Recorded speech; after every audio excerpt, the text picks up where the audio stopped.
ವೀಕ್ಷಕ ಬಂಧುಗಳಿಗೆ ನಮಸ್ಕಾರ. ಪಾಸಿಟಿವ್ ಎನರ್ಜಿ ಮನುಷ್ಯನಿಗೆ ಬಹಳ ಅತ್ಯವಶ್ಯಕವಾಗಿ ಬೇಕಾಗಿರತಕ್ಕಂತಹ ಒಂದು ಎನರ್ಜಿ, ಧನಾತ್ಮಕ ಶಕ್ತಿ ಅಂತ ಹೇಳ್ತೀವಿ ನಾವು. ಪ್ರತಿಯೊಬ್ಬರು ಮನಸ್ಸಿಗೂ ದೇಹಕ್ಕೂ ಆ ಪಾಸಿಟಿವ್ ಎನರ್ಜಿ ಅಂತಕ್ಕಂಥ ಇದ್ದಾಗಲೇ ಅವನಲ್ಲಿ ಉಲ್ಲಾಸ, ಉತ್ಸಾಹ, ಸಂತೋಷ. ಮತ್ತು ಈ ಉಲ್ಲಾಸ, ಉತ್ಸಾಹ, ಸಂತೋಷ ಇದ್ದಾಗ ಅಭಿವೃದ್ಧಿ ತಾನೇ ನಡ್ಕೊಂಡು ಹೋಗ್ತಾ ಇರ್ತದೆ. ಎಲ್ಲರೂ ಕೇಳೋದು ಇವತ್ತಿನ ಕಾಲಮಾನದಲ್ಲಿ ಭಾಳಷ್ಟು ನೊಂದು ಬೆಂದು ನೆಮ್ಮದಿ ನೆಮ್ಮದಿ ಬೇಕಪ್ಪ ಅಂತ ಕೇಳ್ತಾರೆ. ನೆಮ್ಮದಿ ಎಲ್ಲ ಕಡೆ ಸಿಗೋಂಗಿದ್ರೆ ತೊಗೊಂಡ್ಬಿಡೋರು. 2 kg 3 kg 5 kg ಬೇಕಾದೆಲ್ಲ ತೊಗೊಂಡ್ಬಿಡೋರು. ನೆಮ್ಮದಿನ ನಾವು ಸಂಪಾದನೆ ಮಾಡಬೇಕಂತೆ. ನೆಮ್ಮದಿ ಹುಡ್ಕೊಂಡ್ರೂ ಸಿಗೋದಿಲ್ಲ, ಅದನ್ನು ಸಂಪಾದನೆ ಮಾಡಬೇಕಂತೆ. ಆ ಸಂಪಾದನೆ ಮಾಡಬೇಕು ಅಂದಾಗ ಅದರ ಮಾರ್ಗ ಗೊತ್ತಿರಬೇಕಂತೆ. ಆ ಮಾರ್ಗ ಗೊತ್ತಿರತಕ್ಕಂಥ ಜನ ಇವತ್ತು ಹಲವಾರು ಕರ್ಮ ಫಲಗಳಿಗೆ ಸಿಕ್ಕಾಕೊಂಡ್ಬಿಟ್ಟು ನನ್ನ ಜೀವನದಲ್ಲಿ ನೆಮ್ಮದಿ ಇಲ್ಲಪ್ಪ ಅಂತಾರೆ. ಅದರಲ್ಲಿ ಎಸ್ಪೆಷಲಾಗಿ ಹೆಣ್ಣುಮಕ್ಕಳು ಜಾಸ್ತಿ. ಸ್ತ್ರೀಯರಾದಿಯಾಗಿ ಎಲ್ಲರೂ ಕೂಡ ನೆಮ್ಮದಿ ಇಲ್ಲ, ಟಾರ್ಚರು. ಪಾಪ ಭಾಳಷ್ಟು ಒಳ್ಳೊಳ್ಳೆ ಮುಗ್ಧ ಹೆಣ್ಮಕ್ಳು ಇರ್ತಾರೆ. ಅಲ್ಲಿ ತಂದೆ ತಾಯಿಯ ಟಾರ್ಚರು, ಅಣ್ಣ ತಮ್ಮದಿರೋ ಟಾರ್ಚರು, ಅಕ್ಕ ತಂಗಿರೋ ಟಾರ್ಚರು, ಕೊನೆಗೆ ಗಂಡ ಮನೆಗೆ ಹೋದ ಗಂಡನ ಟಾರ್ಚರು, ಅತ್ತೆ ಟಾರ್ಚರು, ಮಾವನ ಟಾರ್ಚರು, ಅವ್ರ ಕುಟುಂಬದ ಇನ್ಯಾರೋ ಒಂದಷ್ಟು ಜನ ಇದ್ರೆ ಅವ್ರ ಟಾರ್ಚರು. ಇವೆಲ್ಲ ತಡ್ಕೊಂಡು ಹೋಗ್ತಾ ಇರ್ತಾರೆ. ಹೇಳ್ಕೊಳ್ಳೋಕೆ ಯಾರಿರಲ್ಲ, ಮಾಡ್ಕೊಳ್ಳೋಕೆ ಯಾರಿರಲ್ಲ. ಆದರೆ ಇವೆಲ್ಲ ಕೆಲವು ಕರ್ಮ ಫಲಗಳಿಂದ ಆಗ್ತಕ್ಕಂಥದ್ದು ಅಂತೇಳಿ ಭಾಳಷ್ಟು ಕಾರ್ಯಕ್ರಮ ಹೇಳ್ತಾ ಇದ್ದೀವಿ. ಅದರಲ್ಲಿ ಎಸ್ಪೆಷಲಿಗೆ ಈ ಮಂಗಳವಾರ ಜನಿಸ್ತಕ್ಕಂಥ ಹೆಣ್ಮಕ್ಳಿಗೆ ಇದರ ಬಾಧೆಗಳು ಅತಿ ಹೆಚ್ಚಾಗಿರ್ತದೆ. ಒಂದು ಸರಿ ವಿಮರ್ಶೆ ಮಾಡಿ ನೋಡ್ಕೊಳ್ಳಿ. ಮಂಗಳವಾರ ಯಾಕೆ ಹುಟ್ಟಬಾರ್ದು ಅಂತ ನೋಡಿ, ಇದಕ್ಕೋಸ್ಕರನೇ. ಆದರೆ ಏನು ಮಾಡೋಕ್ಕಾಗಲ್ಲ, ಸೃಷ್ಟಿಯಲ್ಲಿ ಇರಬೇಕು ಅಂತಂದಾಗ ಅದನ್ನ ತಪ್ಪಿಸ್ಕೊಳ್ಳೋಕೆ ಸಾಧ್ಯನೇ ಇಲ್ಲ. ಇವತ್ತು ಚಂದ್ರ ಮಂಗಳ ಅಂತಕ್ಕಂಥ ಕಾಂಬಿನೇಷನಲ್ಲಿ ನಾವು ಹುಟ್ಟಬೇಕು ಅಂತಂದಾಗ ಅದನ್ನು ತಪ್ಪಿಸ್ಕೊಳ್ಳೋಕೆ ಸಾಧ್ಯನೇ ಇಲ್ಲ, ಹುಟ್ಟಲೇಬೇಕು. ಇಂತಹ ಕಾಂಬಿನೇಷನ್ ಹುಟ್ಟಿದಾಗ ಅದನ್ನು ಅನುಭವಿಸಲೇ ತೀರಬೇಕು. ಹಾಗಂತ ಅನುಭವಿಸ್ಬೇಕು ಅಂತ ಎಲ್ಲೂ ಬರೆದಿಲ್ಲ, ಸರಿ ಮಾಡ್ಕೋಬೋದು ಅಂತಲೇ ಆ ತಾರೀಕಲ್ಲಿ ನೀವು ಜನಿಸ್ತಾನೆ. ಅಲ್ಲಿಗೆ ಇವತ್ತು ನೀವು ಅನುಭವಿಸ್ತಿದ್ದೀರಂದರೆ ನೀವು ಇನ್ಯಾರಿಗೋ ಮಾಡಿದ್ದೀರ ಅಂತ ಅರ್ಥ. ಇವತ್ತು ಪ್ರತಿಯೊಂದು ಹಂತಲ್ಲೂ ಕೂಡ ನೆಮ್ಮದಿ ಹುಡುಕಾಟ ಮಾಡುವಂಥ ಸ್ಥಿತಿ ಬಂದಿದ್ದಾನೆ ಅಂತಂದರೆ ಎಂತಹ ವಿಪರಾಸ್ಯ ಇದನ್ನು ತಿಳ್ಕೊಳ್ಳಿ ನೀವೇನೆ. ಅಲ್ಲಿಗೆ ಪ್ರತಿಯೊಂದು ವಿಚಾರದಲ್ಲಿ ಮನೇಲಿ ನೆಮ್ಮದಿ ಇಲ್ಲ, ಆಫೀಸಲ್ಲಿ ನೆಮ್ಮದಿ ಇಲ್ಲ, ಫ್ಯಾಕ್ಟ್ರಿಲಿ ನೆಮ್ಮದಿ ಇಲ್ಲ, ರಸ್ತೆಯಲ್ಲಿ ಓಡಾಡ್ಬೇಕಾದ್ರೆ ನೆಮ್ಮದಿ ಇಲ್ಲ, ಒಂದು ತಿನ್ನಬೇಕಾದ್ರೆ ನೆಮ್ಮದಿ ಇಲ್ಲ, ಒಂದು ಸ್ನಾನ ಮಾಡ್ಬೇಕಾದ್ರೆ ನೆಮ್ಮದಿ ಇಲ್ಲ, ಒಂದು ಬಟ್ಟೆ ಒಗಿಬೇಕಾದ್ರೆ ನೆಮ್ಮದಿ ಇಲ್ಲ, ಒಂದು ವಾಕಿಂಗ್ ಹೋಗ್ಬೇಕಾದ್ರೆ ನೆಮ್ಮದಿ ಇಲ್ಲ, ಮತ್ತೇನೋ ಇದೇ ಟೆನ್ಷನ್ಗಳು. ಕಾರಣ ಏನಂತಂದರೆ ಆ ಒತ್ತಡ ಕೊಡ್ತಕ್ಕಂತಹ ಒಂದು ನೆಗೆಟಿವ್ ಅಂತಂದಾಗ ಅದನ್ನು ನೆಗೆಟಿವ್, ಋಣಾತ್ಮಕ ಶಕ್ತಿ ಅಂತ ನಾವು ಕರಿತೀವಿ. ಅಲ್ಲಿಗೆ ಆ ಋಣಾತ್ಮಕ ಶಕ್ತಿಯ ಹಂತಗಳು ತುಂಬ ಇದ್ದಾವೆ. ಆದರೆ ಋಣಾತ್ಮಕ ಶಕ್ತಿ ನಾವು ಎಲ್ಲಿ ಮೊದಲದಾಗ ಕಳ್ಕೋಬೇಕು ಅಂತಂದರೆ ಜನ್ಮತಃ ಬಂದಿರತಕ್ಕಂತಹ ಜಾತಕದ ಜನ್ಮದೋಷಗಳನ್ನು ಪರಿವರ್ತನೆ ಮಾಡೋ ಮುಖಾಂತರ ನಾವು ಅದನ್ನು ಸಂಪಾದನೆ ಮಾಡ್ಬೋದು. ನೋಡಿ, ಹುಡ್ಕೊಂಡೋದು ಸಿಗಲ್ಲ, ಸಂಪಾದನೆ ಮಾಡಬೇಕು ಅಂತ ಹೇಳ್ತಾ ಇದ್ದೀನಿ. ಜನ್ಮ ಜಾತಕರ್ತಕ್ಕಂಥ ಜಾತಕ ದೋಷಗಳನ್ನು ಪರಿಶೀಲನೆ ಮಾಡಿಕೊಂಡು ಕಾಲಕ್ರಮೇಣ ಅದಕ್ಕೆ ಪರಿಹಾರಗಳನ್ನು ಮಾಡ್ಕೊಂಡು ಹೋದಾಗ, ಸೂಕ್ತ ಪರಿಹಾರ ಮಾಡ್ಕೊಂಡು ಹೋದಾಗ ನಮಗೆ ನೆಮ್ಮದಿ ತಾನೇ ಶುರು ಆಗ್ತದೆ. ಇಲ್ಲ, ಜಾತದಲ್ಲಿ ಏನು ದೋಷ ಇಲ್ಲ, ಪರ್ಫೆಕ್ಟ್ ಆಗಿದ್ದೀನಿ, ಹೊರಗಡೆ ಹೋದರೆ ಫಸ್ಟ್ ಕ್ಲಾಸ್ ಆಗಿರ್ತೀನಿ, ಆಫೀಸ್ಗೆ ಹೋದರೆ ಅಯ್ಯೋ ಇಲ್ಲೇ ಇದ್ಬಿಡೋಣ ಅನ್ಸುತ್ತೆ, ಮನೆಗೆ ಹೋದ್ರೆ ಸಾಕು ಅದೇನೋ ಗೊತ್ತಾಗಲ್ಲ ನನಗೆ, ಮನೇಲಿ ಇರೋದಕ್ಕೆ ಇಷ್ಟ ಆಗಲ್ಲ ನನಗೆ, ಆಫೀಸಲ್ಲಿ ನೋಡಿ ನೆಮ್ಮದಿಯಾಗಿದ್ದೀನಿ, ಭಾಳ ಶಾಂತವಾಗಿದ್ದೀನಿ ಅಂತಂದರೆ ಅಲ್ಲಿ ವ್ಯತ್ಯಾಸ ಆಗೋದೇನು ಅಂತಂದರೆ ನಿಮ್ಮ ಮನೇಲಿ ಪ್ರಾಬ್ಲಮ್ ಇದೆ ಅಂತ ಅರ್ಥ. ಇವತ್ತು ಎಷ್ಟೋ ಜನ ಹೇಳ್ತಕ್ಕಂಥದ್ದು ಇದನ್ನೇ, ನಾನು ಮನೇಲಿ 1 ನಿಮಿಷ ಕೂರೋಕ್ಕಾಗಲ್ಲ ಸರ್, ಅದೇನೋ ಟಾರ್ಚರ್, ಹಿಂಸೆ, ಅವ್ರ ಕಿರಿಕಿರಿ, ಇವ್ರ ಕಿರಿಕಿರಿ, ಎದ್ದು ಆಚೆ ಹೊಟ್ಟೋಗೋಣ ಅನಿಸುತ್ತೆ, ಅದಕ್ಕೆ ಎದ್ದು ಸಮಯ ಸಂದರ್ಭ ನೋಡೋದೆಲ್ಲ ಎದ್ದು ಆಚೆ ಹೋಗ್ಬಿಟ್ಟು ಫ್ರೆಂಡ್ ಜೊತೆ ಆರಾಮಾಗಿರ್ತೀನಿ ಅಂತಾರೆ. ಎಷ್ಟು ದಿನ ಮಾಡ್ತೀರಾ ಸ್ವಾಮಿ ಈ ಥರ? ಎಷ್ಟು ದಿವಸ ಹೆಂಡ್ತಿನ ಬಿಟ್ಟು ಹೋಗ್ತೀರಾ? ಎಷ್ಟು ದಿವಸ ಗಂಡನ ಬಿಟ್ಟು ಹೋಗ್ತೀರಾ? ಎಷ್ಟು ದಿವಸ ತಂದೆ ತಾಯಿ ಬಿಟ್ಟು ಹೋಗ್ತೀರಾ? ಎಷ್ಟು ದಿವಸ ಅತ್ತೆ ಮಾವನ ಬಿಟ್ಟು ಹೋಗ್ತೀರಾ? ಹಂಗೆಲ್ಲ ಆಗೋದಿಲ್ಲ. ಅದು ಇವೆಲ್ಲ ತಾತ್ಕಾಲಿಕವಾಗಿ ನೀವು ಕಂಡುಕೊಡ್ತಕ್ಕಂಥ ಸತ್ಯ ಆಗಿರ್ಬೋದು. ಆದರೆ ಪರ್ಮನೆಂಟ್ ಸೊಲ್ಯೂಷನ್ ನೀವು ಮಾಡ್ಕೊಂಡಿಲ್ಲ ಅಂತಂದಾಗ ನೀವು ಕಾಲಕ್ರಮೇಣ ಹೋಗಿ ತಪ್ಪಿಸೋಕೆ ಸಾಧ್ಯನೇ ಇಲ್ಲ. ಅದಕ್ಕೆ ನಾವು ಎಲ್ಲಿ ಸರಿ ಮಾಡ್ಕೋಬೇಕು? ನಾವು ಮನೆಯಿಂದನೇ ಸರಿ ಮಾಡ್ಕೋಬೇಕು. ಅಲ್ಲಿಗೆ ಮನೆಯಲ್ಲಿ ಋಣಾತ್ಮಕ ಶಕ್ತಿ ಹೆಚ್ಚು ಮಾಡ್ತಕ್ಕಂತಹ ಆ ವಿಚಾರಗಳು ಯಾವುದಿದೆ? ಪಾಸಿಟಿವ್ ಎನರ್ಜಿ ಬೇಕು, ನೆಗೆಟಿವ್ ಎನರ್ಜಿ ಬೇಡ ಅಂತಂದರೆ ನೀವು ಮೊದಲು ಮಾಡಬೇಕಾದ ಕೆಲಸ ಆ ಮಾನಸಿಕ ಒತ್ತಡ ಬರಲಿಕ್ಕೆ ಕಾರಣ ಏನು ಅಂತ ಫಸ್ಟ್ ತಿಳ್ಕೋಬೇಕು. ಇವತ್ತು ಭಾಳಷ್ಟು ಮನೆಗಳಲ್ಲಿ ನಾವು ಹೇಳ್ತಾ ಇದ್ದೀವಿ, ವಾಸ್ತು ಅಂತಕ್ಕಂಥ ವಿಚಾರ ಬಂದಾಗ ಮನೆಯನ್ನು ಶುದ್ಧವಾಗಿ ಇಟ್ಕೊಳ್ಳಿ, ಮನೆಯನ್ನು ಅಲಂಕಾರಪೂರ್ವಕವಾಗಿ ಇಟ್ಕೊಳ್ಳಿ, ಮನೆಯ ಸುಗಂಧ ಭರಿತವಾಗಿರಬೇಕು, ಮನೆಯಲ್ಲಿ ಕೆಟ್ಟು ಮಾತುಗಳನ್ನ ಮಾತಾಡಬೇಡಿ, ಒಳ್ಳೆಯ ಮಾತುಗಳು ಮಾಡಿ, ದೈವಿ ಪ್ರಕ್ರಿಯೆಗಳು, ತ್ರಿಕಾಲ ಪೂಜೆಗಳು ಮನೇಲಿ ನಡಿಬೇಕು. ಅಟ್ಲೀಸ್ಟ್ ತ್ರಿಕಾಲ ಪೂಜೆ ಇಲ್ಲಾಂದ್ರೂ ಕೂಡ ಬೆಳಗ್ಗೆ ಸಂಜೆ ಆದರೂ 2 ಕಾಲದ ಪೂಜೆ ಆದರೂ ಆಗಬೇಕು. ಈ ಥರ ದೈವ ಚಿಂತನೆಗಳು, ಒಳ್ಳೆಯ ಮಾತುಗಳು, ಒಳ್ಳೆಯ ನಡೆನುಡಿ, ಸಂಸ್ಕಾರಗಳು ಆ ಮನೆಯಲ್ಲಿ ಇದ್ದರೆ ಆ ಮನೆ ನಂದನವನ ಆಗ್ತದೆ, ಅಲ್ಲಿ ಬಂದು ಲಕ್ಷ್ಮಿ ನೆಲೆಸ್ತಾಳೆ, ನಿಮ್ಗೆ ಯಾವುದೇ ರೀತಿ ಸಮಸ್ಯೆ ಬರೋದಿಲ್ಲ ಅಂತ. ಆದರೆ ಕೆಲವು ಮನೆಗಳು ನೋಡಿರ್ಬೇಕು, ಈ ಸ್ನಾನ ಮಾಡೋಕ್ಕಿಂತ ಮುಂಚೆ ಹಾಕೊಂಡಿರೋ ಬಟ್ಟೆ ಎಲ್ಲ ತೊಗೊಂಡೋಗ್ಬಿಟ್ಟು ಏನು ಮಾಡ್ತೀರಿ ಹೇಳಿ, ಅಲ್ಲಲ್ಲೇ ಮಂಚದ ಮೇಲೆ, ಸೋಫಾ ಮೇಲೆ, ಆ ಚೇರ್ ಮೇಲೆ, ಡೈನಿಂಗ್ ಟೇಬಲ್ ಮೇಲೆ, ಕೆಲವರು ಬಾಗಿಲ ಮೇಲೆ ಹಾಕ್ಬಿಟ್ಟು ಹೋಗ್ಬಿಡ್ತೀರ. ಇದು ಕೆಲಸ ಮಾಡೋ ಮನೆಗಳಾಗಿದ್ದರೆ, ಅಂದರೆ ಹೊರಗಡೆ ಕೆಲಸ ಮಾಡ್ತಕ್ಕಂಥ ಗಂಡ ಹೆಂಡತಿ ಮನೆ ಆಗಿದ್ರೆ ಅಥವಾ ತಂದೆ ತಾಯಿ ಮನೆ ಆಗಿದ್ರೆ ಅವ್ರ ತಲೆನೇ ಕೆಡಿಸ್ಕೊಳ್ಳಲ್ಲ. ಯಾಕಂದರೆ ಟೈಮ್ ಇಲ್ಲ. ಅದು ರಾಶಿ ಹೆಂಗೆ ಬೀಳುತ್ತಂದರೆ 1 ದಿನದ್ದು, 2 ದಿನದ್ದು, 3 ದಿನದ್ದು ಆ ಬಟ್ಟೆ ಬಂದು ಬಿಚ್ಚಾಕಿದ ಬಟ್ಟೆ ಎಲ್ಲ ಬಾಗಿಲ ಮೇಲೆ, ಕಿಟಕಿ ಮೇಲೆ, ಸೋಫಾ ಮೇಲೆ ಅಲ್ಲಲ್ಲೇ ಕುಪ್ಪೆ ಕುಪ್ಪೆ ಕುಪ್ಪೆ ಕುಪ್ಪೆ ಬೀಳಿಸಿರ್ತಾರೆ. ಇದು ನಿಮ್ಗೆ ಅನಿಸ್ಬೋದು, ಹೌದು ಇದರಿಂದ ಏನು ಪ್ರಾಬ್ಲಮ್ಮು, ಇದೆಲ್ಲ ನೆಗೆಟಿವ್ ಎನರ್ಜಿ ಅಂತ ನೀವು ಅನ್ಬೋದು. ಸಾಮಾನ್ಯವಾಗಿ ಎಲ್ಲರೂ 99% ಮನೆ ಎಲ್ಲರೂ ಮಾಡ್ತಾರೆ ಇದನ್ನ ಅಂತ ಅನ್ಬೋದು ನೀವು. ಇದೇ ಮೋಸ್ಟ್ ಡೇಂಜರಸ್, ತಿಳ್ಕೊಳ್ಳಿ ಇವತ್ತು. ಯಾಕಂದರೆ ಯಾರ ಮನೆಯಲ್ಲಿ ಉಪಯೋಗ ಮಾಡಿರ್ತಕ್ಕಂತಹ, ಕೊಳೆ ಆಗಿರ್ತಕ್ಕಂತಹ, ಗಲೀಜಾಗಿರ್ತಕ್ಕಂತಹ, ಉಪಯೋಗದಿರ್ತಕ್ಕಂತಹ ಒಂದು ಬಟ್ಟೆಗಳನ್ನು ಅಲ್ಲಲ್ಲಲ್ಲೇ ತಗೊಂಡೋಗಿ ರಾಶಿ ರಾಶಿ ಗುಂಪು ಗುಂಪಾಗಿ ಹಾಕ್ತೀರಿ, ಅದು ಮೋಸ್ಟ್ ಡೇಂಜರಸ್ ನೆಗೆಟಿವ್ ಎನರ್ಜಿಯನ್ನು ಕ್ರಿಯೇಟ್ ಮಾಡ್ತದೆ. ಕಾರಣ ಏನಪ್ಪ ಅಂತಂದರೆ, ನಿಮಗೆ ಭಾಳಷ್ಟು ಕಾರ್ಯಕ್ರಮದಲ್ಲಿ ರಾಹುವಿನ ಬಗ್ಗೆ ಮಾತಾಡ್ತಾನೆ ಇದ್ದೀವಿ. ರಾಹುವಿನದು ಹಲವಾರು ಮುಖಗಳಿದ್ದಾವೆ ನೋಡಿ. ಎಲ್ಲಿ ನೀವು ಈ ಉಪಯೋಗ ಮಾಡಿರ್ತಕ್ಕಂತಹ ಬಟ್ಟೆಗಳನ್ನು ಮೇನ್ ಡೋರ್ ಮೇಲೆ ಹಾಕೋದು, ಮೇನ್ ಡೋರ್ ಮುಂದೆ ಹಾಕೋದು, ಬಾತ್ರೂಮ್ ಬಾಗಿಲ ಮೇಲೆ ನೇತಾಕ್ಬಿಡೋದು, ಸೋಫಾ ಮೇಲೆ, ಅಲ್ಲಿ ಇಲ್ಲಿ ಡೈನಿಂಗ್ ಟೇಬಲ್ ಮೇಲೆ ತೊಗೊಂಡೋಗಿ ಹಂಗೆ ಹಾಕ್ಬಿಟ್ಟು ನಿಮ್ಮ ಕೆಲಸ, ನಿಮ್ಮ ಕಾರ್ಯ ಏನೋ ಮಾಡ್ಕೊಂಡೆ ಓದ ಪುಟ್ಟ ಬಂದ ಪುಟ್ಟ ಅಂತ ಮಾಡ್ಕೊಂಡಿದ್ರೆ ಆ ರಾಶಿ ರಾಶಿ ಕೊಳೆ ಬಟ್ಟೆಗಳನ್ನು ಉತ್ಪನ್ನ ಆಗ್ತಕ್ಕಂಥನೇ ರಾಹು. ನೆನ್ಪಿಟ್ಕೊಳ್ಳಿ, ನಿಮ್ಗೆ ಎಷ್ಟೋ ಜನ ಗೊತ್ತಿಲ್ಲ ಈ ಸೀಕ್ರೆಟ್ಗಳು. ಆ ರಾಹು ಎಲ್ಲೂ ಉತ್ಪನ್ನ ಆಗ್ತಾನೆ, ಇನ್ನೊಂದು ಅದ್ಭುತ ಗ್ರಹ ಜೊತೆಗೆ ಸಂಯೋಗ ಆಗ್ತಾನೆ. ಅದು ಯಾವುದು ಅಂತಂದರೆ ಶುಕ್ರ. ಶುಕ್ರ ಇಲ್ಲಿಂದ ಬಂದ ಅಂತ ನೀವು ಕೇಳ್ಬೋದು. ನಾನು ಆಗಲೇ ಹೇಳಿದೆ, ಮನೆಯನ್ನು ಶುದ್ಧವಾಗಿ ಇಟ್ಕೊಳ್ಳಿ, ಮನೆಯನ್ನು ಅಲಂಕಾರ ಪೂರ್ವಕವಾಗಿ ಇಟ್ಕೊಳ್ಳಿ, ಮನೆಯಲ್ಲಿ ಒಳ್ಳೇದು ಮಾತಾಡಿ, ಮನೆ ಸುಗಂಧಮಯವಾಗಿರಬೇಕು, ಮನೆಯಲ್ಲಿ 2 ಕಾಲಾದರೂ ಪೂಜೆ ಆಗಬೇಕು ಅಂತ. ಈ ಮನೆಗೆ ಅಧಿಪತಿ ಯಾರು ಗೊತ್ತಾ? ಶುಕ್ರ. ಶುಕ್ರ ಎಲ್ಲಿ ಇರ್ತಾನೋ ಅಲ್ಲಿ ಮಹಾಲಕ್ಷ್ಮಿ ಬಂದೇ ಬರ್ತಾಳೆ, ಇದ್ದೇ ಇರ್ತಾಳೆ. ಇದನ್ನು ಬಿಟ್ಕೊಳ್ಳಿ. ಸಂಸ್ಕಾರ ಅಂತಕ್ಕಂಥದ್ದು ರಕ್ತದಲ್ಲಿ ಬರಬೇಕು, ಹೇಳಿ ಕೇಳಿ ಬರೋದಲ್ಲ ಅದು. ಆ ಮಕ್ಕಳು ತಂದೆ ತಾಯಿಯಿಂದಲೂ ಕೂಡ ಆಚಾರ ವಿಚಾರಗಳು ಬರಬೇಕು. ಬಟ್ಟೆ ಬಿಸಿದ ಬಾತ್ರೂಮ್ಗೆ ಹಾಕು, ಒಗೆಯಕ್ಕೆ ಹಾಕು, ಇಲ್ವಾ ಅದು ಹೆಚ್ಚಿ ಬರ್ಕೊಂಡು ಡ್ರಾಯರಲ್ಲೋ ಇದರಲ್ಲೋ ಹಾಕು. ಅದು ಉಪಯೋಗ ಆಗಬೇಕಾ, ಉಪಯೋಗ ಮಾಡಿ, ಇಲ್ಲ ಅಂತ ತೊಗೊಂಡೋಗಿ ಒಗೆಯೋದಕ್ಕೆ ಹಾಕು, ಮತ್ತೆ ನೀಟ್ ಮಾಡಿ ತಗೊಂಡು ಜೋಡಿಸ್ಬಿಟ್ಟು ನೀಟಾಗಿಡು ಅಂತ ಹೇಳ್ಬೇಕು. ತಂದೆ ತಾಯಿಗೂ ಪಾಪ ಬಿಸಿ, ಅವ್ರಿಗೋದು ಮಾಡಲ್ಲ, ಅವರಲ್ಲೂ ಸೋಂಬೇರಿತನ, ಆಲಸ್ಯತನ, ಹತ್ತು ಕಡೆ ಮಲಗಿರ್ತಾರೆ. ಈ ಮಕ್ಳೇನು ಮಾಡ್ತಾರೆ, ಎಲ್ಲೊಂದು ಬಿಸ್ತವೆ ಬಿಸಾಕ್ತವೆ. ನೀವು ಎಲ್ಲಿ ಬಿಸಾಕ್ತೀರಾ. ಇನ್ನು ಒಬ್ಬರು ಒಂದು ರಾಶಿಯಲ್ಲಿ ಇಟ್ಮೇಲೆ ಅದೇ ರಾಶಿ ನೀವು ಒಂದಷ್ಟು ತಗೊಂಡು ಅಲ್ಲಿ ಹಾಕ್ತೀರಾ. ಅದಂಗೆ ವಾರ ಪೂರ್ತಿ ರಾಶಿ ಅಲ್ಲೇ ಇರ್ತೈತೆ. ಎಂತಹ ದೃಶ್ಯ, ಎಂತಹ ನೋಟ, ಎಂತಹ ಅದ್ಭುತ ದೃಶ್ಯಗಳು ಅಂತಂದರೆ ಅದು ನೋಡ್ಬೇಕು ನೀವು. ಇವು ನೆಗೆಟಿವ್ ಎನರ್ಜಿನ ಕ್ರಿಯೇಟ್ ಮಾಡೋದ್ರಲ್ಲಿ ನಂಬರ್ 1. ಅದಕ್ಕೆ ಬಹಳ ಡೇಂಜರ್ ಇವು ಅಂತ ಹೇಳೋದು. ನೋಡೋದು ನಿಮಗೆ ಸಾಮಾನ್ಯ ಅನಿಸ್ಬೋದು, ಆದರೆ ಮನೆಯೊಳಗಡೆ ಎಂಟ್ರಿ ಆಗಿದ ತಕ್ಷಣ ನಿಮಗೇನಾಗ್ತದೆ ಅಂದರೆ ಆ ಉತ್ಪನ್ನ ಆಗ್ತಕ್ಕಂತಹ ಆ ರಾಹುವಿನ ಪ್ರಭಾವದಿಂದ ನಿಮಗೆ ಮಾನಸಿಕವಾದಂಥ ಒತ್ತಡಗಳು, ನೆಗೆಟಿವ್ ಎನರ್ಜಿಗಳು ಡೆವಲಪ್ಮೆಂಟ್ ಆಗುತ್ತೆ. ಅಂದರೆ ಇಲ್ಲಿವರೆಗೂ ಯಾರಾದರೂ ಹೇಳ್ಕೊಟ್ಟಿದ್ರೆ ಇದನ್ನು. ಅಲ್ಲಿಗೆ ರಾಹು ಶುಕ್ರ ಸಂಬಂಧ ಬಂತು ಅಂದರೆ ಶುಕ್ರ ಔಟ್ ಆಗ್ತಾನೆ. ಅಲ್ಲಿಗೆ ರಾಹು ಎಲ್ಲ ಗ್ರಹಗಳನ್ನು ನುಂಗಾಕೋದೇ ಅವನ ಕೆಲಸ. ಎಲ್ಲ ಗ್ರಹಗಳನ್ನು ನುಂಗಾಕಿ ಅವನ ಒಂದು ಪ್ರಭಾವವನ್ನು ತೋರಿಸ್ತಕ್ಕಂಥದ್ದೇ ಕೆಲಸ. ಜ್ಯೋತಿಷಾಸ್ತ್ರ ಗೊತ್ತಿರೋ ನಿಮಗೆ ಗೊತ್ತಾಗ್ತದೆ. ಅಲ್ಲಿಗೆ ರಾಹುವಿನ ಇನ್ನೊಂದು ಮುಖ ನಿಮ್ಗೆ ಪರಿಚಯ ಮಾಡ್ದಂಗೆ ಆಯಿತು. ಇದೇ ಥರ ನಿಮ್ಮ ಮನೆಗಳು ನಡೀತಿತ್ತು ಅಂದಾಗ ಯಾರೇ ಹೊರಗಡೆಯಿಂದ ಬಂದರೂ ಕೂಡ ಆ ಮನೆಯಲ್ಲಿ ಒಂದು ಕ್ಷಣ ಕೂಡ ಇರ್ಲಿಕ್ಕೆ ಸಾಧ್ಯನೇ ಇರೋದಿಲ್ಲ. ಯಾಕಂದರೆ ಏನೋ ಒಂದು ಡಿಸ್ಟರ್ಬೆನ್ಸ್, ಏನೋ ಮಾನಸಿಕ ಕಿರಿಕಿರಿ, ಯಾವುದೂ ಗೊತ್ತಾಗೋದಿಲ್ಲ. ಅವ್ರು ಮಾಡ್ತಾರೆ, ಏನೋ ಮಾತಾಡೋದು, ಕಾಪಿ ಕೊಟ್ಬಿಟ್ರೆ ಇಲ್ಲಪ್ಪ ನಾನು ಕೆಲಸದ ಬರ್ತೀನಿ ತೊಡಗ್ತಾರೆ. ಕೆಲವರು ಅಲ್ಲೇ ಕೂತ್ಕೊಳ್ತಾರೆ. ಇಲ್ಲ, ನಿನ್ನ ಮನೇಲಿ ಸ್ವಲ್ಪ ಕೂತ್ಕೋಬೇಕು, ನನಗೇನೋ ಒಂಥರ ಪೀಸ್ ಆಫ್ ಮೈಂಡ್ ಇದೆ ಇಲ್ಲಿ, ಏನು ಮಾಡ್ತೀರಾ ನೀವು ಅಂತೆಲ್ಲ ಕೇಳೋವಂಥ ಜನ ನಮ್ಮಲ್ಲಿದ್ದಾರೆ. ಯಾಕಂದರೆ ಆ ಥರ ಮನೇಲಿ ಇಟ್ಕೊಂಡಿರ್ತಾರೆ.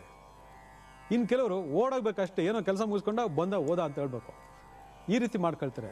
ಅದರಿಂದ ಯಾರು ಶುಕ್ರ ರಾಹುವಿನ ಕಾಂಬಿನೇಷನ್ನು ಕ್ರಿಯೇಟ್ ಮಾಡ್ತೀರಾ ಅಲ್ಲಿ ಋಣಾತ್ಮಕ ಶಕ್ತಿಯ ಪ್ರಭಾವಗಳು ಜಾಸ್ತಿ ಆಗ್ತದೆ, ಧನಾತ್ಮಕ ಶಕ್ತಿ ಇರೋದೇ ಇಲ್ಲ ನೋಡಿ.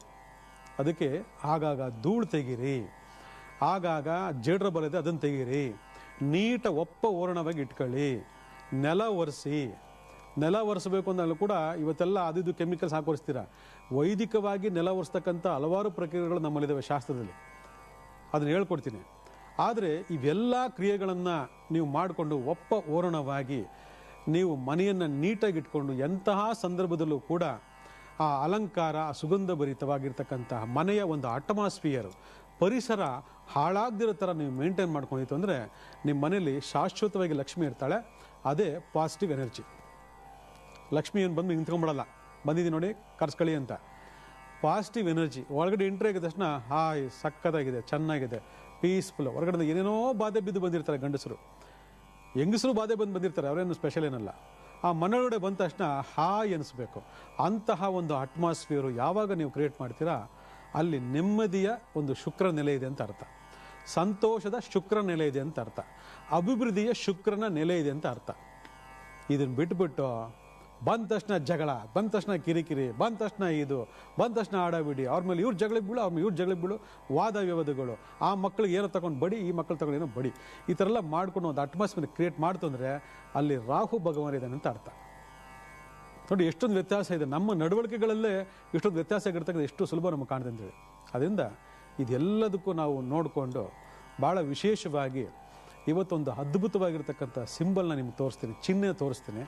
ಅದು ಇದ್ದರೆ ನಿಮಗೆ ಬಹಳ ಅದ್ಭುತವಾದಂಥ ಒಂದು ಪಾಸಿಟಿವ್ ಎನರ್ಜಿ ಕ್ರಿಯೇಟ್ ಆಗ್ತಾನೇ ಇರ್ತದೆ. ಇದನ್ನು ಕೂಡ ಸಂಪಾದನೆ ಮಾಡ್ಕೋಬೇಕು. ಯಾಕಂದರೆ ಅದನ್ನು ಕ್ರಿಯೇಟ್ ಮಾಡ್ಬೇಕು. ನಾವು ಕ್ರಿಯೇಟ್ ಮಾಡ್ಕೊಂಡ್ರೆ ಆಟೋಮೆಟಿಕ್ ಅದು ಉತ್ಪನ್ನ ಆಗ್ತದೆ. ಇಲ್ಲ ಅದಾಗದೇ ಬರಲಿ ಅಂತಂದರೆ ಎಲ್ಲಿ ಗಾಳಿಲಿ ಎಲ್ಲೂ ಇಲ್ಲ ಪಾಸಿಟಿವ್ ಎನರ್ಜಿ. ನಾವು ಕ್ರಿಯೇಟ್ ಮಾಡಬೇಕು. ಯಾಕಂದರೆ ದೇವ್ರನ್ನು ನಾವೇ ಕ್ರಿಯೇಟ್ ಮಾಡಿ ಅವನಿಗೊಂದು ಗುಡಿ ಗೋಪುರ ಕಟ್ಟಿ ಒಂದು ವಿಗ್ರಹದಲ್ಲಿ ಕೆತ್ತಿ ವಿಗ್ರಹನ ಇಟ್ಟು ಕುಂಭಾಭಿಷೇಕ ಮಾಡಿ ದೇವ್ರನ್ನ ಆವಾಹನೆ ಮಾಡಿ ನಾವು ಪೂಜೆ ಮಾಡ್ಕೊಂಡು ಹೋಗ್ತೀವಿ. ಅಲ್ಲಿಗೆ ದೇವರನ್ನ ನಾವೇ ಸೃಷ್ಟಿ ಮಾಡ್ತೀವಿ ವಿಗ್ರಹ ಮೂಲಕ ಅಂತಂದಾಗ ಅರ್ಥ ಮಾಡ್ಕೊಳ್ಳಿ, ಪಾಸಿಟಿವ್ ಎನರ್ಜಿ ಅಂತಕ್ಕಂಥ ಕೂಡ ನಮ್ಮ ಮನೆಗಳಲ್ಲಿ ನಾವೇ ಸೃಷ್ಟಿ ಮಾಡ್ಕೋಬೇಕು. ನಾವೇ ಸೃಷ್ಟಿ ಮಾಡ್ಕೋಬೇಕು, ನಾವೇ ಅನುಭವಿಸ್ಬೇಕು. ನಾವೇ ಗೋಪುರ ಕಟ್ಟಬೇಕು, ನಾವೇ ದೇವಸ್ಥಾನ ಕಟ್ಟಬೇಕು, ನಾವೇ ದೇವ್ರನ್ನ ಸ್ಥಾಪನೆ ಮಾಡಬೇಕು, ನಾವೇ ಪೂಜೆ ಮಾಡ್ತಾ ಬರಬೇಕು. ಇದು ಸೃಷ್ಟಿ ನಿಯಮ. ನಿಂಗೆ ಬೇಕಾದರೆ ನೀನು ಮಾಡ್ಕೊ, ನೀನು ಬೇಡ ಅಂದರೆ ಅನುಭವಿಸು. ಇದು ಸೃಷ್ಟಿ ನಿಯಮ, ಪಂಚಭೂತಗಳ ನಿಯಮ. ಅದರಿಂದ ಪಾಸಿಟಿವ್ ಎನರ್ಜಿ ಬೇಕು ಅಂತಕ್ಕಂಥದ್ದು ಎಲ್ಲರೂ ಕೂಡ ಈ ನಿಯಮಗಳನ್ನು ಅಳವಡಿಸ್ಕೊಂಡ್ಬಿಡ್ತಾನೆ. ಏನು ನಿಯಮಗಳಂತಂದರೆ ಭಾಳ ವಿಶೇಷವಾಗಿ ನಾನು ಹೇಳಿದ ಹಿಂದಿನ ಕಾಲ ಕೂಡ ಹೇಳಿದ್ದೀನಿ, ಬೆಳಗ್ಗೆ ಬೇಗ ಎದ್ದೇಳಿ, ಎಷ್ಟೇ ಟೈಮ್ ಆಗಿದ್ರು ಕೂಡ ಯಾರಾದರೂ ಒಬ್ರು ನಿಂತ್ಕೊಂಡು ಬೆಳಗ್ಗೆ ಬೇಗ ಬಾಗಿಲು ತೆಗೆದು ಮುಂದಿನ ಬಾಗಿಲನ್ನ ಓಪನ್ ಮಾಡಿಬಿಡಿ, ಮೇನ್ ಡೋರ್ನ ಓಪನ್ ಮಾಡಿಬಿಡಿ ಅಂತ.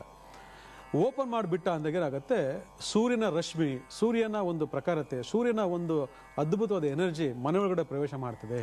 ನೀವು ಬಾಗಿಲು ಹಾಕೊಂಡ್ಬಿಟ್ಟಿದ್ರೆ ಯಾವ ಎನರ್ಜಿನೂ ಒಳಗಡೆ ಬರಲ್ಲ. ಯಾಕಂದರೆ ಪ್ರಕೃತಿ ಎನರ್ಜಿ ಕಟ್ಟಾಯಿತು ಅಂದರೆ ಹೋಯ್ತು ಅಂತ ಅರ್ಥ. ಪಾಸಿಟಿವ್ ಎನರ್ಜಿ ಪ್ರತಿಯೊಂದು ಮನೆಯಲ್ಲಿ ಎಲ್ಲಿರ್ತದೆ ಅಲ್ಲಿ ಶುಕ್ರ ಭಗವಾನ್ ಆಡಳಿತ ಇರ್ತದೆ. ಮನೆಯಲ್ಲಿ ಶುಕ್ರ ಭಗವಾನ್ ಆಡಳಿತ ಇರಬೇಕು. ಶನಿ ಭಗವಾನ್ ಆಡಳಿತ, ರಾಹು ಭಗವಾನ್ ಆಡಳಿತ, ಕೇತು ಭಗವಾನ್ ಆಡಳಿತ ಅಥವಾ ಮಂಗಳ ಭಗವಾನ್ ಆಡಳಿತ ಇದ್ದರೆ ಅದು ಮನೆ ಅಲ್ಲ, ಅದು ಮಹಾಯುದ್ಧ ನಡೀತಕ್ಕಂಥ ಒಂದು ಸ್ಥಾನ, ರಣರಂಗ ಅಂತ ಹೇಳ್ತೀವಿ ನಾವು. ರಣರಂಗ ಯಾರಿಗೂ ಬೇಡ, ಆಯಿತಾ? ನಮಗೆಲ್ಲರೂ ಕೂಡ ಪ್ರೀತಿ, ಪ್ರೇಮ, ಸಂಬಂಧ, ಸಂತೋಷ, ಉಲ್ಲಾಸ, ಅಭಿವೃದ್ಧಿ, ನೆಮ್ಮದಿ ಬೇಕು. ಅದು ಬೇಕು ಅಂದಾಗ ನಾವು ಮಾಡ್ತಕ್ಕಂಥ ಆಚಾರ ವಿಚಾರಗಳಲ್ಲೇ ಕೆಲವೊಂದು ಗ್ರಹಕೂಟಗಳು ವ್ಯತ್ಯಾಸವಾಗಿ ಪರಿಣಾಮಕಾರಿಯ ಕೆಲಸ ಮಾಡ್ತಕ್ಕಂಥ ಬಗ್ಗೆ ನಾವು ಹಿಂದಿನ ಭಾಗದಲ್ಲಿ ಮಾತಾಡಿದ್ವಿ. ಈಗ ಪ್ರತಿನಿತ್ಯ ಮನೆ ಶುದ್ಧವಾಗಿರಬೇಕು, ಮನೆ ಶುದ್ಧವಾಗಿ ಇಟ್ಕೋಬೇಕು ಅಂದಾಗ ಮೊದಲು ಸೂರ್ಯನ ರಶ್ಮಿ ಒಳಗಡೆ ಬರಬೇಕು. ಸೂರ್ಯನ ರಶ್ಮಿ ಒಳಗಡೆ ಬರ್ತಕ್ಕಂಥ ಮನೆ ಎಷ್ಟೋ ಇದ್ದಾವೆ, ಅದು ಇದ್ಕೊಳ್ಳಿ. ಆದರೆ ಮನೆಯನ್ನು ತೆಗೆದು ನೆಲವನ್ನು ನೀಟಾಗಿ ಒರೆಸಿ ನೀವೇನು ಮಾಡಬೇಕು, ಬೆಳಗ್ಗೆ ಎದ್ದು ಗಾಯತ್ರಿ ಮಂತ್ರವನ್ನು ಹಾಕಬೇಕು. ಗಾಯತ್ರಿ ಮಂತ್ರವ ಎಲ್ಲಿ ಆಚರಣೆಯಲ್ಲಿರ್ತದೋ ಅಲ್ಲಿ ಯಾವುದೇ ರೀತಿಯಾದ ನೆಗೆಟಿವಿಟಿಗೆ ಆಸ್ಪದ ಇಲ್ಲ. ಭಾಳ ಜನ ಗಾಯತ್ರಿ ಮಂತ್ರ ಕೇಳಬಾರ್ದಂತೆ, ಹಾಕಬಾರ್ದಂತೆ ಹೇಳಿದ್ರು. ಯಾರ್ಯಾರೋ ಮಹಾನ್ ಭಾವರು ಅರ್ಧಂಬರ್ಧ ತಿಳ್ಕೊಂಡಿರೋರು, ಈ ಅರ್ಧಂಬರ್ಧ ಕಲ್ತ್ಕೊಂಡಿರೋರು ಅವರೆಲ್ಲ ಹಬ್ಬಿಸ್ಬಿಟ್ಟಿದ್ದಾರೆ. ಅದೆಲ್ಲ ಅಂದರೆ ದೈವ ಸ್ವರೂಪ ಎಲ್ರಿಗೂ ಒಂದೇ. ನಾಮ ಹಲವು ಇರ್ಬೋದು, ಅವ್ರ ಸ್ವಾರ್ಥಕ್ಕೆ ಏನೇನೋ ಮಾಡ್ಕೊಂಬಿಟ್ಟಿರ್ತಾರೆ. ಅದೆಲ್ಲ ತಲೆನ ತೆಗೆದಾಕಿ ಗಾಯತ್ರಿ ಮಂತ್ರ ಬೆಳಗ್ಗೆ ಎದ್ದು, ಆಯಿತಾ? ಗಾಯತ್ರಿ ಮಂತ್ರ ಹಾಕ್ಕೊಂಡೇ ಸ್ನಾನ ಪೂಜೆ ಎಲ್ಲ ಮಾಡಿಕೊಂಡು ಕೂತ್ಕೊಳ್ಳಿ. ಎಷ್ಟು ಅದ್ಭುತವಾಗಿರ್ತಕ್ಕಂಥ ಯೋಗ ಸ್ಟಾರ್ಟ್ ಆಗುತ್ತೆ ನೋಡಿ. ಅದಾದಮೇಲೆ ಕರೆಕ್ಟಾಗಿ 12 ಗಂಟೆ ಆದಮೇಲೆ ನೀವು ಮಹಾಮೃತ್ಯುಂಜಯ ಜಪವನ್ನು ಮನೆಯಲ್ಲಿ ಹಾಕಿ, ಆಯಿತಾ? ಮಹಾಮೃತ್ಯುಂಜಯ ಜಪ ಆಗಲಿ. ಮಹಾಮೃತ್ಯುಂಜಯ ಆದಮೇಲೆ ಸಂಜೆ ಗೋಧುಳದಲ್ಲಿ ಮನೆ ಮುಂದೆ 2 ದೀಪ ಅಂಟಿಸ್ಬಿಟ್ಟು, ಯಾವುದಾದ್ರು ಸರಿ ದೀಪ ಅಂಟಿಸ್ಬಿಟ್ಟು ನೀವು ದುರ್ಗಾ ಸಪ್ತಶತಿ ಪಾರಾಯಣವನ್ನು ಹಾಕಿ ನೋಡಿ. ಈ 3 ತ್ರಿಕಾಲ ಮಂತ್ರಗಳು ಮನೆಯಲ್ಲಿ ನಡೀತಾ ಇದ್ದರೆ ಅದ್ಭುತವಾಗಿರ್ತಕ್ಕಂಥ ಪಾಸಿಟಿವ್ ಎನರ್ಜಿ ನಿಮ್ಮಲ್ಲಿ ಉತ್ಪನ್ನ ಆಗುತ್ತೆ. ತುಂಬ ಚೆನ್ನಾಗಿರ್ತದೆ ಮನೆ. ನೀವು ಹಾಕಿ ನೋಡಿ ಎಂಥ ಅದ್ಭುತವಾಗಿರ್ತಕ್ಕಂಥ ಯೋಗ ಶುರು ಆಗ್ತಂದರೆ ಅಂಥ ಯೋಗ ಶುರು ಆಗುತ್ತೆ. ಜನ್ಮದೋಷಗಳ ಪ್ರಭಾವದಿಂದ ಮನಸ್ಸು ವಿಕಲ್ಪ ಆಗ್ತದೆ. ಅದೇನು ಹಾಕೋದು, ಇದೇನು ಹಾಕೋದು, ಇದಾಕ್ಬಿಟ್ರೆ ರಂಗಾಗ್ಬಿಡುತ್ತಾ, ಅದಾಕ್ಬಿಟ್ರೆ ರಂಗ ಹೊಡೆದುತ್ತೆ. ನಂಬಿಕೆ ಶುದ್ಧ ಇರಬೇಕು. ಇದನ್ನು ಹೇಳಿನೂ ಮಾಡಲಿಲ್ಲ ಅಂದಾಗ ಅದು ಕರ್ಮವಿದೆ. ಅದಕ್ಕೆ ಜನ್ಮದೋಷ ಪರಿಹಾರ ಮಾಡ್ಕೊಳ್ಳಿ ಅಂತ ಹೇಳ್ತೀನಿ. ಜನ್ಮದೋಷ ಪರಿಹಾರ ಮಾಡ್ಕೊಳ್ಳಲ್ಲ, ನಿಮ್ಗೆ ಈ ಥರ ಎಲ್ಲ ಪಾಸಿಟಿವ್ ಆಗಿ ಎಲ್ಲ ಫಾಲೋ ಮಾಡೋದಕ್ಕೆ ಬಿಡೋದಿಲ್ಲ. ಅದನ್ನೇ ಕರ್ಮವಿಧಿ ಅಂತಕ್ಕಂಥದ್ದು. ಇದಾಯ್ತಲ್ವಾ? ಇನ್ನು ಒಂದು ಅದ್ಭುತವಾದ ಚಿಹ್ನೆ, ನೀವು ಹಾಕಿ ಆಗದೇ ಇರಿ, ಬಿಡಿ ಮಾಡಿ ಏನೇ ಮಾಡ್ಕೊಳ್ಳಿ, ಆದರೆ ಈ ಒಂದು ಚಿಹ್ನೆ ನಿಮ್ಮ ಮನೆಗಳಲ್ಲಿದ್ದರೆ, ನಿಮ್ಮ ಆಫೀಸಲ್ಲಿದ್ದರೆ, ನಿಮ್ಮ ಕಟ್ಟಡದ ಮೇಲಿದ್ದರೆ, ನಿಮ್ಮ ಒಂದು ವಾಹನದ ಮೇಲಿದ್ದರೆ ಅದ್ಭುತವಾಗಿರ್ತಕ್ಕಂಥ ಎನರ್ಜಿ. ಅದು ಯಾವುದಪ್ಪ ಅಂದರೆ ನಿಮಗೆಲ್ಲ ಚೆನ್ನಾಗಿ ಗೊತ್ತಿದೆ, ಅದು ಸ್ವಸ್ತಿಕ್ ಚಿಹ್ನೆ. ಈ ಸ್ವಸ್ತಿಕ್ ಚಿಹ್ನೆ ಅಂತಕ್ಕಂಥದ್ದು ಭಾಳ ವಿಶೇಷವಾಗಿ ಗಣಪತಿಯ ಒಂದು ಸ್ವರೂಪ ಅಂತ ನಾವು ಕರಿತೀವಿ. ಗಣಪತಿ ಬೇರೆ ಅಲ್ಲ, ಸ್ವಸ್ತಿಕ್ ಬೇರೆ ಅಲ್ಲ. ಸ್ವಸ್ತಿಕ್ ಅಂದ್ರೂ ಗಣಪತಿ, ಗಣಪತಿ ಅಂದ್ರೂ ಸ್ವಸ್ತಿಕ್. ಅಲ್ಲಿಗೆ ಗಣೇಶನ ಸ್ವರೂಪ ಆಗಿರ್ತಕ್ಕಂಥ ಈ ಸ್ವಸ್ತಿಕನ್ನು ಭಾಳ ವಿಶೇಷವಾಗಿ ನೀವು ನಿಮ್ಮ ಮನೆಯ ಮುಖ್ಯ ಬಾಗಿಲು, ದೇವರ ಮನೆಯ ಮುಖ್ಯ ಬಾಗಿಲು, ಮತ್ತು ಮನೆ ಬೆಡ್ರೂಮು, ಆ ಮನೆಯ ಬಾಗಿಲುಗಳು, ಮತ್ತು ನಿಮ್ಮ ಆಫೀಸ್ನ ಗೋಡೆಗಳು, ಮತ್ತು ನಿಮ್ಮ ಫ್ಯಾಕ್ಟ್ರಿಯ ಗೋಡೆಗಳು, ಮತ್ತು ನಿಮ್ಮ ವಾಹನ, ಎಲ್ಲದಕ್ಕೂ ಇದನ್ನು ಬರಿಬೇಕಾಗ್ತದೆ. ಬರಿಬೇಕು ಅಂತ ಕೆಲವು ನಿಯಮಗಳಿದ್ದಾವೆ. ಆ ನಿಯಮಗಳೇನು ಅಂತಂದರೆ, ಈ ವಿಶೇಷವಾಗಿರ್ತಕ್ಕಂಥ ಈ ಸ್ವಸ್ತಿಕ್ ಚಿಹ್ನೆ ಒಂದು ಆಧಾರಿತವಾಗಿರಬೇಕು. ಯಾವ ಥರ ಅಂತಂದರೆ, ಇಷ್ಟೇ ಸೆಂಟಿಮೀಟರ್ ಇರಬೇಕು ಅಂತ ಇರುತ್ತೆ. ಆ ಸೆಂಟಿಮೀಟರ್ ಅಂದರೆ 17 ಸೆಂಟಿಮೀಟ್ರು, 17 ಸೆಂಟಿಮೀಟರ್ನಷ್ಟು ಇರತಕ್ಕಂತಹ ಈ ಚಿಹ್ನೆ. ಈ ಕಡೆನೂ 17 ಸೆಂಟಿಮೀಟ್ರು, ಈ ಕಡೆ 17 ಸೆಂಟಿಮೀಟ್ರು, ಈ ಕಡೆನೂ 17 ಬರಬೇಕು, ಈ ಕಡೆ 17 ಬರಬೇಕು. ಅವಾಗ ಒಂದು ಚೌಕಾಕಾರದಲ್ಲಿ ಇದು ರೆಡಿ ಆಗ್ತದೆ. ಇದನ್ನು ಬರಿಬೇಕು ಅಂದಾಗ ಭಾಳ ಮುಖ್ಯವಾಗಿ ಏನು ಮಾಡಬೇಕು ಅಂದರೆ, ಅರಿಶಿಣ ತೊಗೋಬೇಕು ಮತ್ತು ಗಂಗಾಜಲ ತೊಗೋಬೇಕು. ಸುಮ್ಮನೆ ನಾನು ಏನೋ ಬರಿತೀನಿ ಇದೆಲ್ಲ ಅನ್ಬಾರ್ದು, ಅದಕ್ಕೆಲ್ಲ ನಿಯಮಗಳಿದ್ದಾವೆ. ಅರಿಶಿಣ ತೊಗೋಬೇಕು, ಗಂಗಾಜಲ ತೊಗೋಬೇಕು, ಇಲ್ಲ ಅಂದರೆ ಸಿಂಧೂರ ತೊಗೋಬೇಕು, ಗಂಗಾಜಲ ತೊಗೋಬೇಕು. ಎರಡನ್ನೂ ಮಿಕ್ಸ್ ಮಾಡಿಬಿಟ್ಟು ಇದ್ರ ಜೊತೆಗೆ ಒಂದು ಸ್ವಲ್ಪ ಪಚ್ಚೆ ಕರ್ಪೂರ, ಲವಂಗ, ಏಲಕ್ಕಿ ಪೌಡ್ರ್ ಮಾಡಿಬಿಟ್ಟು ಇದರೊಳಗಡೆ ಮಿಕ್ಸ್ ಮಾಡಿಬಿಟ್ಟು ನೀವೇನು ಮಾಡಬೇಕು, ಈ ಸ್ವಸ್ತಿಕನ್ನು ಮನೆಯ ಮುಖ್ಯ ಬಾಗಿಲು, ದೇವರ ಮನೆಯ ಮುಖ್ಯ ಬಾಗಿಲು, ದೇವ್ರ ಮನೆ ಒಳಗಡೆ, ಎಸ್ಪೆಷಲಾಗಿ ಕಿಚನ್, ಬಾತ್ರೂಮಲ್ಲಿ ಬರಿಬಾರ್ದು, ಬಾತ್ರೂಮು ಟಾಯ್ಲೆಟಲ್ಲಿ ಬರಿಬಾರ್ದು, ಕಿಚನ್, ನಿಮ್ಮ ಬೆಡ್ರೂಮ್ ಮನೆ, ಇಲ್ಲೆಲ್ಲ ಕೂಡ ಇದನ್ನು ಇದೇ ಥರ ಬರೀಬೇಕು. ಈ ಥರ ಬರೆದು ಈ ಕಡೆ ಲೈನ್, ಈ ಕಡೆ ಲೈನ್ ಹಾಕಿ ಮಧ್ಯದಲ್ಲಿ ಅರ್ಶಿನ ಕುಂಕುಮ ಇಡಬೇಕು.